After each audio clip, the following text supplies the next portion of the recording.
Okay. Hello. The history in this video was put together through a series of little conversations, and it's not the whole story. Also, it's told kind of poorly. Have fun!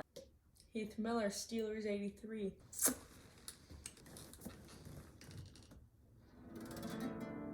This doesn't sound very good. Welcome to the history of Rise.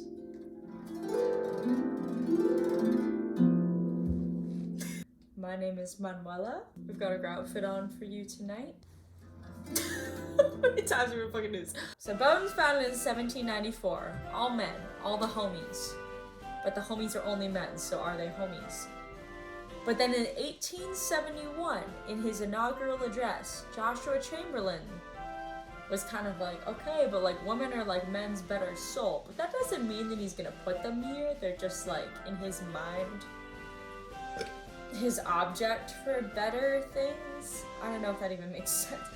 And so there's like an energy where people recognize that, like, you know, maybe women are humans too, right?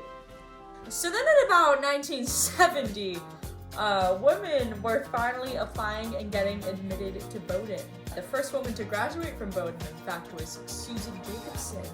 And you know what? They published a cartoon of her and they gave her these big ass feet. I don't really know what the feet were supposed to do for her, other than signify that she could stomp on any man's. I don't really know. They were just giving this bitch big feet. I'm pretty drunk, I gotta be honest. In 1999, they started doing the vagina monologues at Bowdoin. And the vagina monologues got made by some New York lady, Eve Ensler. And it was like this huge tradition at Bowdoin for years and years and years. And then one day, this student, Amanda Spiller, she's like, you know, the vagina monologues. The vagina monologues. You know, they're lit, man. Like, guys will go to the vagina monologues. They'll come out thinking like, man, like, does my GF go through this? Does my GF face these issues? But Amanda, even though she'd been involved with the vagina monologues, Amanda's wondering, could we do more?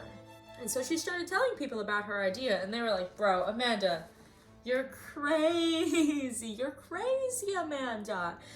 But there were some people that wanted to help. There were this core 6 group of people at Bowdoin. Amanda, Emily, Mariam, Ellie, Aziza, and Rebecca. They were like, okay, we got our horsepower, we're all in. We want to help with making this new revamped form of vagina monologues happen. They start working, you know, they're in the Women's Resource Center, they got like colored pens and popcorn and shit. And at some point in the fall semester, everyone on campus is kind of like, okay, so where are the vagina monologues? Where's the info leading up to the vagina monologues? And Amanda sends an email to the whole school like, nah guys, they're not happening. We got something fresh coming down the pipe for you. Just wait on it. And she's like, who the fuck gave me access to the entire student body? I don't know. However, she sends the email anyways, so on we go.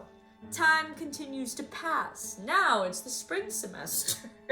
It's like, damn, the workload's hefty, my guy. Because they're all spending so much time on it. It's like, even though we've never given birth, like, this is our baby.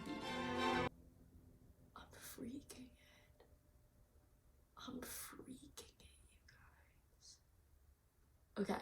So anyways, they go on with Rise. They've got like 40-ish stories that they've got to parcel through.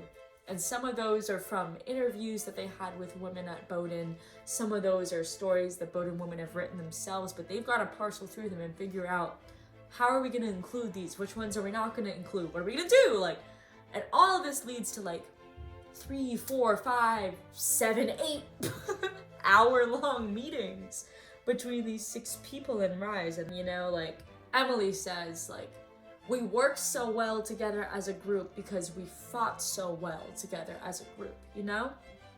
And they're sleeping in the WRC. They're roaching for scraps, you know. And when I say the WRC, I mean swag. The Women's Resource Center later became swag. And you know what? I don't even know if it was called Rise yet, because the way that they figured out they were gonna call it Rise was because of the song Rise Up. So after all this work, showtime's coming up, it's opening night now. And they're playing Rise Up. So rise up. Out of the world and we'll rise up. Power to bring, we'll rise up. And Rise Up is playing like over and over again. It's playing like 20-time loop. Nobody meant to have it played that many times, but there it was. It was kind of a shit show, kind of out of a shit show. Everything's going on. It's just months and months and months of work of like these awesome women's like labor coming into an artistic form and expression on this stage. Like, and there's students in the audience, there's faculty in the audience, there's professors in the audience. That's faculty already, I mentioned it already. There's staff in the audience. Everyone's watching it come together. Every year since this first year of Rise, it's continued. Even in the pandemic, like, women are still sharing their stories. Women are still taking those stories and performing them for other women. And, you know, like, there's still work that needs to be done. Like, thank you to the women that started this production.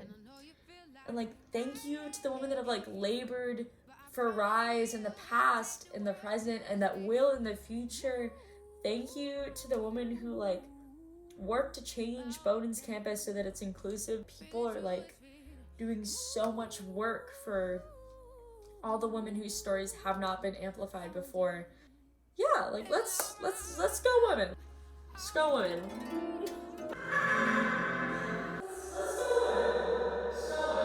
Even in the pandemic.